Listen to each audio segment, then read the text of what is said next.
자, 10-1강 고려의 경제에 대해서 한번 배워볼게요. 경제는 이제 이 사람들이 어떻게 돈을 벌고 어떻게 먹고 살았느냐 라는 것이 되겠죠. 첫 번째로는 고대 사회에서 먹고 사는 건 가장 먼저 농업이었겠죠. 그래서 이 농업과 관련된 제도들이 있었겠죠. 이 농업을 통해서 사람들이 식량을 먹고 살았을 것이고, 국가를 운영하기 위해서는 세금이라고 하는 게 결국 필요했겠죠. 그러니까 이 세금을 어떻게 거둘 것이냐 라는 것을 한번 살펴볼게요. 첫 번째는 그래서 고려의 토지 제도가 되겠습니다. 지금도 뭐 땅이 중요하겠지만 고려시대는 더더구나 땅이 더 중요했겠죠. 여기서 구분해 보아야 되는 중요한 첫 번째 개념이 바로 이 수조권이라고 하는 거예요. 처음 들어보는 용어니까 개념을 잘 이해해야 될 것 같아요. 자, 수조권. 이 수조권이 바로 뭐냐면 일종의 세금을 거둘 수 있는 권리라는 게 바로 수조권이야. 세금을 거둘 수 있는 권리를 준다. 이게 수조권이야. 그러면 이거는 다른 말로 하면 개인이 갖는 게 아니지. 개인이 갖는 건 소유권이라 그래. 자기가 갖는 거잖아. 이 소유권을 주는 게 아니라는 이야기예요. 소유권을 가지는 토지는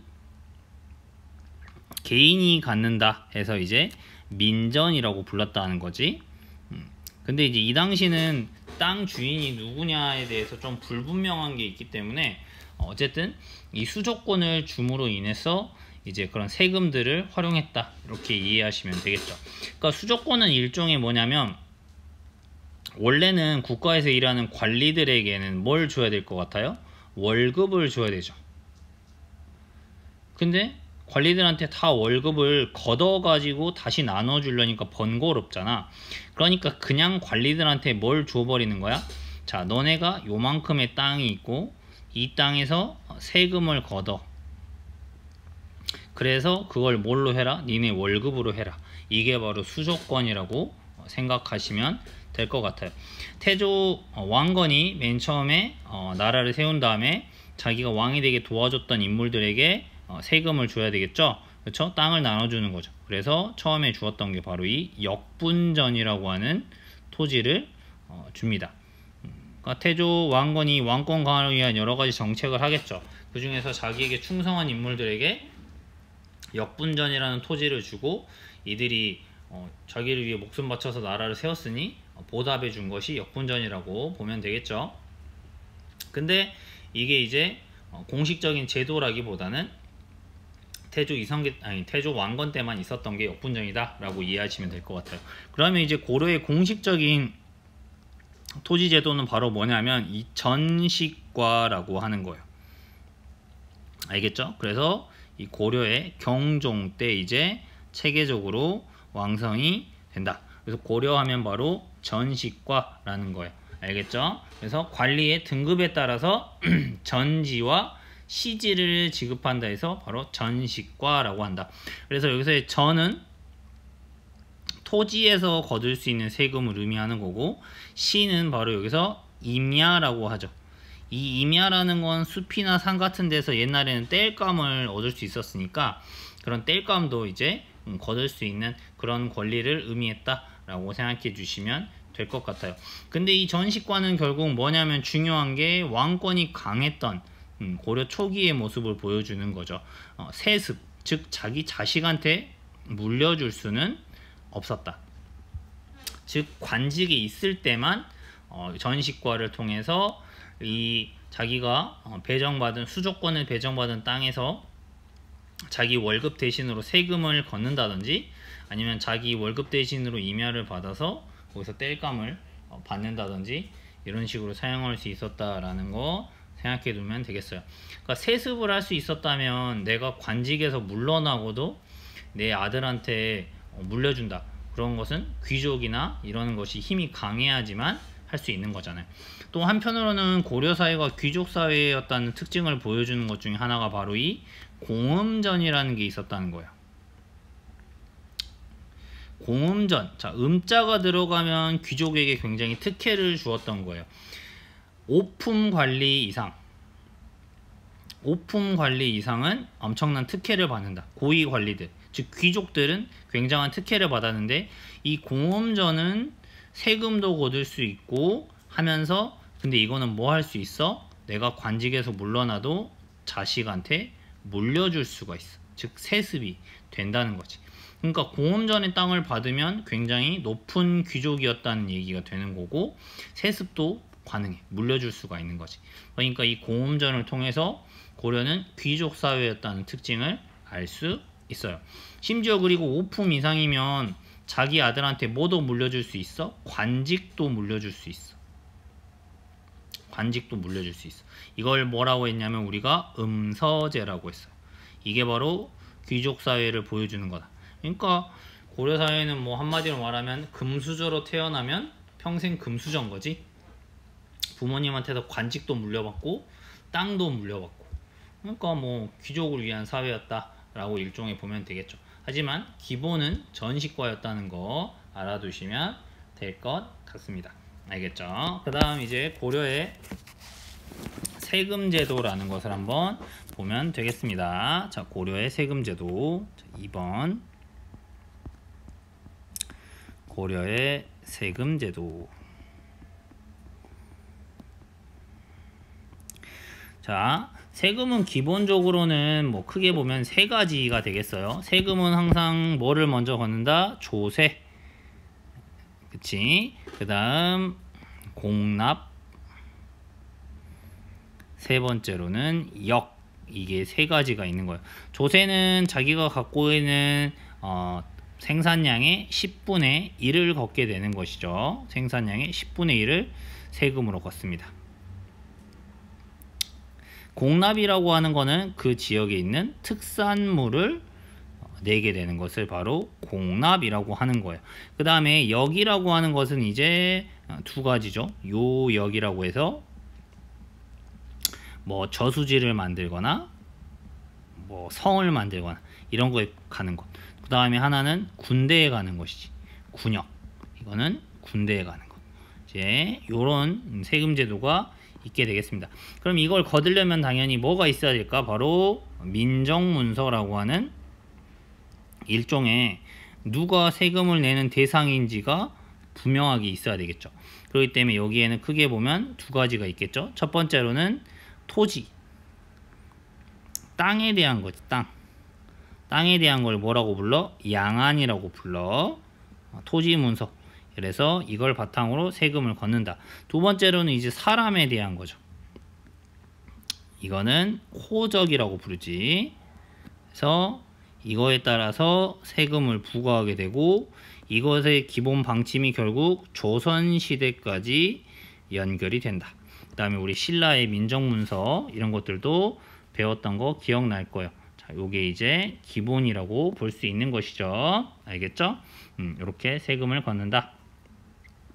그 다음에 뭐 이제 여러 가지들이 있겠지만 또 고려시대 하면 가장 알아두어야 하는 게 뭐냐면 바로 대외무역이에요. 자, 고려의 경제활동 세 번째 대외무역 활동에 대해서 잘 알아두셔야 돼요. 이게 바로 시험에 아주 잘 나와요. 우리나라가 코리아가 된 이유가 바로 이것이기 때문이에요. 자, 이렇게 해서 중국이 이렇게 해서 이렇게 있고, 이게 우리나라가 이렇게 있다고 치면, 자, 여기 보시면 고려가 가장 많이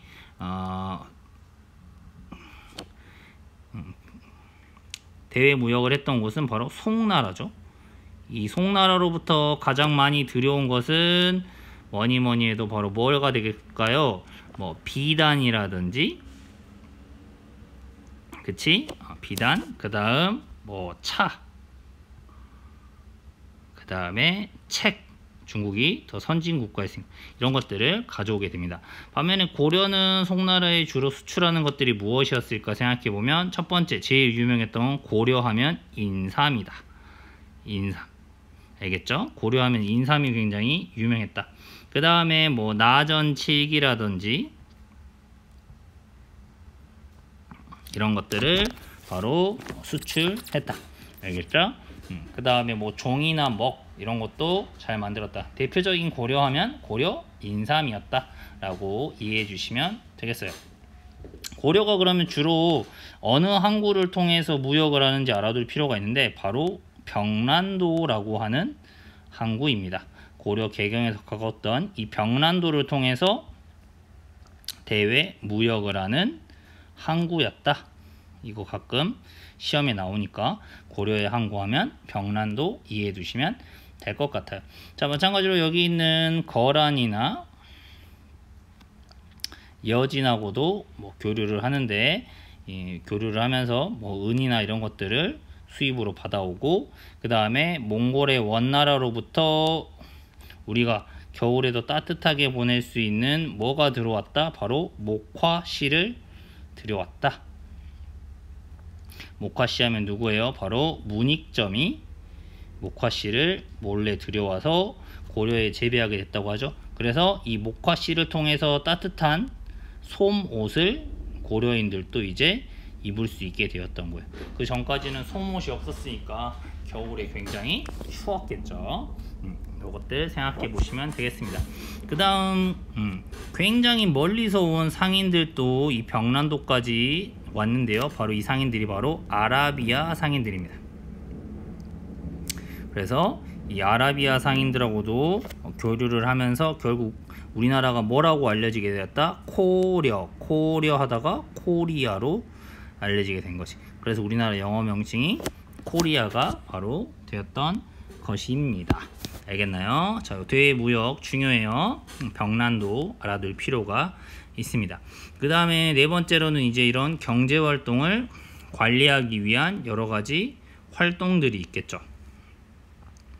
대외 무역을 하다 보니 결국 첫 번째로는 뭐가 필요했을 것 같냐면 화폐가 필요했을 것 같아요. 자, 화폐. 근데 지금처럼 지폐는 아니고 쇠로 된 동전의 형태였겠죠. 그래서 최초로 만들었다고 하는 고려시대의 화폐는 바로 건원중보다. 가끔 보기로 나오기 때문에 이름을 알아두셔야 돼요. 그래서 쇠로 만든 동전이었고 성종 때 만들어졌다. 그게 바로 건원중보다. 그 다음에 뭐 해동통보라는 것도 만든다. 바로 숙종 때 만든다. 근데 솔직히 말하면 다시 만들었다는 것에서 알 수 있다시피 이 두 가지는 많이 쓰이지는 않았다라는 거죠. 네.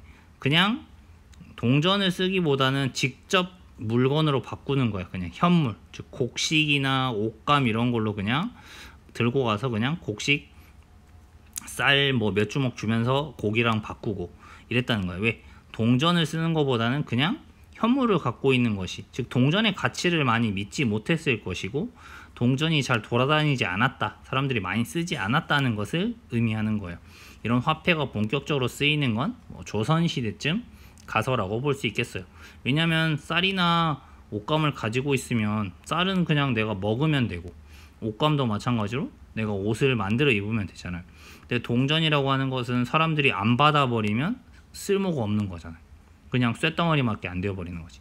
그러니까 많이 통보되진 않았다, 많이 쓰지는 않았다라는 거. 대신 은을 활용해서 은은 녹이면 되니까 바로 이 활구라는 것을 오히려 대신 사용했는데, 이 은병 모양의 은입니다. 은, 활구가. 은은 뭐예요? 은병 모양이니까 갖고 있다가 녹여서 은을 팔면 되잖아. 즉 은은 어디서나 사용되는 거니까. 그래서 오히려 활구가 더 잘 쓰였다라는 기록이 남아있다.